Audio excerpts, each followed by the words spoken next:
Shalom saudara-saudara, kita jumpa lagi dalam renungan harian GPG Pangkal Pinang. Bagaimana kabar saudara? Kiranya saudara dalam keadaan yang baik dan terus kuat, bertumbuh senantiasa di dalam iman. Mari kita akan merenungkan kebenaran firman Tuhan, mari kita akan berdoa. Bapa, kami bersyukur untuk hari ini, terima kasih untuk anugerah-Mu, kemurahan-Mu. Biar kesempatan, waktu yang Tuhan percayakan untuk kami hidupi sepanjang hari ini, kami tidak sia-siakan, tapi kami mau melakukan segala kehendak-Mu. Biar firman-Mu yang kami renungkan hari ini, yang terus menuntun dan mewarnai hidup kami sepanjang hari ini. Kami siap untuk renungkan firman-Mu demi nama Tuhan Yesus. Amin. Saudara, kehidupan kekristenan saat ini itu mengalami tantangan yang semakin kuat oleh keduniawian. Sekarang ini kita jarang sekali mendapati adanya orang-orang Kristen yang benar-benar mau menyerahkan seluruh hidupnya secara total kepada Tuhan. Bahkan standar nilai-nilai kekristenan itu sepertinya mengalami penurunan karena banyak kompromi dengan nilai-nilai dunia yang berdosa. Makanya sepertinya banyak orang yang kemudian melupakan bahwa tujuan hidupnya adalah untuk memuliakan Allah dan menikmati Allah selama-lamanya.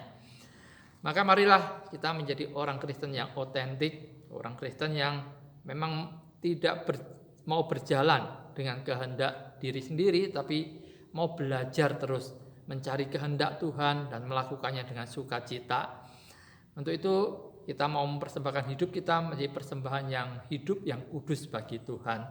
Kalau ada orang mengaku Kristen tetapi dia mengabaikan kekudusan hidupnya, maka kita akan bisa mencurigai ya orang-orang seperti ini sepertinya hanya pura-pura saja, Kristen yang tidak otentik. Ya, hal inilah yang seringkali kemudian menjadi celah bagi kekristenan. Tema ini akan menjadi renungan kita, yaitu kekudusan hidup kita sebagai orang Kristen. Kudus itu artinya dipisahkan bagi Allah. Ya, saudara, kalau ada anggapan, kita pernah dengar bahwa kekudusan orang percaya itu diperoleh hanya melalui iman saja dan sama sekali tanpa usaha pribadi, tanpa upaya pribadi kita. Kita perlu merenungkan benar-benar pandangan seperti ini. Memang saudara, iman kepada Kristus terjadi itu menjadi awal dari segala kekudusan. Sebelum kita percaya kepada Tuhan, kita tidak disebut sebagai orang-orang kudus. Sebelum kita percaya, sebelum kita beriman kepada Tuhan, kita jauh dari kekudusan. Tetapi setelah kita beriman, secara status kita ini menjadi umat kudus bagi Allah. Umat yang dikuduskan, kita disebut orang-orang yang kudus.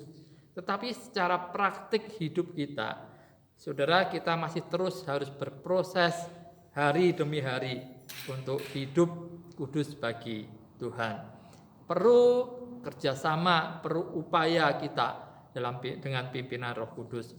Maka Paulus menuliskan dalam Galatia 2 ayat 20, hidupku yang kuhidupi sekarang di dalam daging adalah hidup oleh iman dalam Anak Allah. Perhatikan, hidupku yang kuhidupi sekarang di dalam daging adalah hidup oleh iman dalam Anak Allah.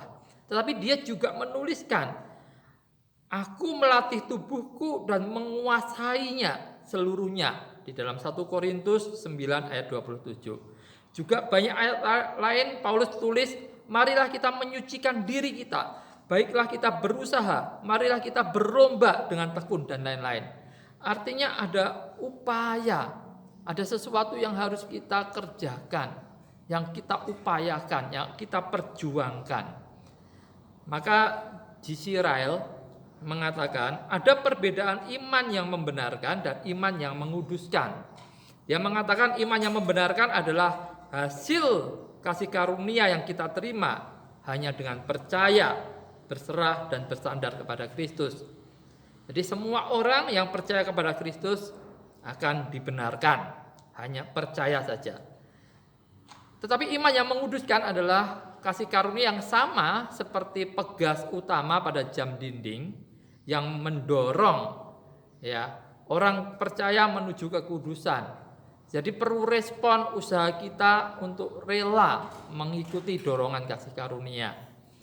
Maka kita tidak boleh mencampurkan dua hal ini, ya, mencampur adukkan, tidak membedakan sama sekali.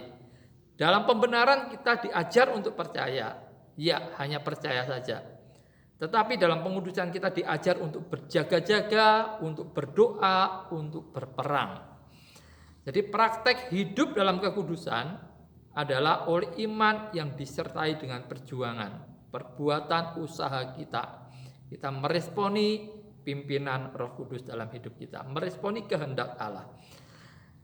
Saudara, kita tahu sebagai orang beriman kita perlu mengusahakan hidup dalam disiplin rohani. Ini tentu seringkali kita dengar banyak hamba-hamba Tuhan sudah mengatakan itu dalam khotbah-khotbahnya. Membiasakan diri untuk kita punya saat teduh setiap waktu, setiap hari dengan Tuhan. Ini baik, saudara. Tetapi Alkitab berbicara lebih daripada itu. Alkitab mengajar kita banyak hal yang lebih rinci, lebih detail untuk hidup kudus bagi Tuhan. Penggunaan lidah kita, kecenderungan alamiah kita, perangai kita, perilaku kita, baik sebagai antara suami istri, orang tua anak, majikan karyawan, pemerintah rakyat, kelakuan kita di saat kita kaya, saat miskin, dan banyak hal lainnya. Begitu rinci diajarkan. Semua ini adalah hal-hal yang dibicarakan dalam Alkitab. Jadi kekudusan bukan sekedar emosi perasaan bergelora dalam ibadah atau semangat cinta pada aktivitas pelayanan. Ya, saudara, kira-kira apa yang akan Yesus kerjakan? Apa yang Yesus putuskan? Apa yang Yesus perbuat ketika saudara sedang bergumul terhadap sesuatu? Kalau Yesus ada dalam situasi seperti itu, kira-kira apa yang akan dia lakukan? Kita perlu memikirkan bahwa hidup kekudusan akan membuat kita menjadi serupa dengan Yesus. Jadi kira-kira apa yang Tuhan kehendaki? Untuk kita perlu mencari kehendak Tuhan. Tidak memutuskan segala sesuatu dengan keputusan kita pribadi. Maka pasti di dalam diri kita akan ada peperangan, akan ada perjuangan, ya, antara dorongan Roh Kudus juga antara dorongan kedagingan kita, nilai-nilai duniawi ini. Ini menjadi medan peperangan dalam diri kita. Saudara, jadi kekudusan hidup adalah sesuatu yang dapat dilihat oleh orang lain secara nyata, sampai bagian yang terkecil dari karakter, kebiasaan, perilaku kita sehari-hari. Mari kita terus berproses menjadi umat yang kudus. Secara status kita sudah menjadi umat yang Allah kuduskan. Kita kudus bagi Allah. Maka kita seharusnya dalam prakteknya melakukannya, menyatakannya, kita sebagai orang-orang yang hidup kudus bagi Tuhan. Orang-orang yang memberikan segala hidup kita seluruhnya demi hormat kemuliaan bagi nama Tuhan. Tuhan Yesus memberkati. Mari kita berdoa. Bapak, terima kasih untuk renungan firman-Mu hari ini. Sekali lagi kami terus diajar untuk kami punya pola pikir rohani, dan kami saat ini belajar tentang hidup kudus. Kami menyadari siapa kami, identitas kami di dalam Engkau. Biarlah hidup kami sepanjang hari ini boleh kami persembahkan untuk hormat kemuliaan bagi Engkau. Setiap peristiwa, setiap apapun yang harus kami kerjakan, bahkan apapun yang akan kami putuskan, biarlah kami selalu melibatkan Engkau. Biar kami boleh mencari kehendak-Mu. Biar Tuhan dengan demikian kami boleh semakin hari diproses semakin serupa dengan gambaran anak-Mu. Ya Tuhan, kami mohon berkat-Mu atas umat-Mu sepanjang hari ini. Demi nama Tuhan Yesus kami berdoa. Amin. Tuhan Yesus memberkati. Sampai jumpa lagi.